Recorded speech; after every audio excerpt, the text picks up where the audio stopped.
I have, I mean, a million questions, but first, are these shell companies that you're seeing in these documents, A, are they still operating? And B, when you say it's more than one country that was involved, what does that involvement look like? I mean, how deep is that? I haven't seen the SARS report yet because Treasury has not handed those over yet. But to our knowledge, those companies may still be active or at least in existence. There was many shell companies involved. And this is nothing new to House Oversight. As you know, we uncovered a lot of this with the Hunter Biden money laundering scandal. So that's the first thing. But to your second question, the countries involved, some are our adversaries, and the other listed country maybe not so much. And so it's been very interesting to hear that directly from the victims' attorneys and also to all members of Congress. And so I'm only interested in the facts, and so I want to make sure that everything is there on paper, or at least evidence of, before I speak to whether or not there is there to that. But I do believe that Jeffrey Epstein, based on what we're seeing now, was absolutely involved in some way or capacity as an intelligence asset. Whether or not it's to a foreign government is something that we still have to look into and find out. And is that something that both parties agree on, do you think? Or is that more Republicans think that way versus Democrats? Or is there a broad consensus within Congress? Agree on that he was an asset.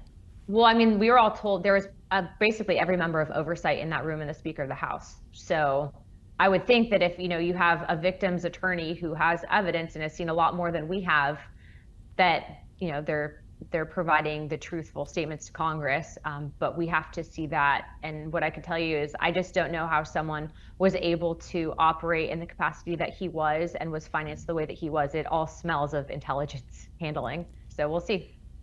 Congresswoman, I was surprised seeing the Oversight Committee, the way that you all were releasing this with the Google Drive doc or the Dropbox doc. I almost thought it was a phishing scan or phishing link at first, because it was just so. I was like, wait, I have access on this on my computer. I mean, it was crazy, just the files that you were releasing. Yeah. There's 33,000.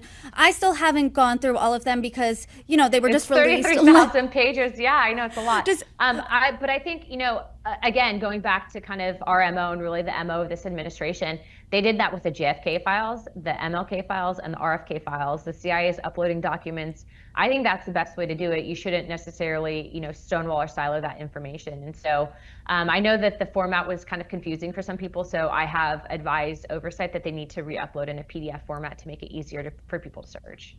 I wasn't saying it was confusing. I was just saying I couldn't believe all of a sudden there it was. But getting back to the release, I know Democrats have said that 97% of all of this was already released. I want to read something that the ranking member of the Oversight Committee said.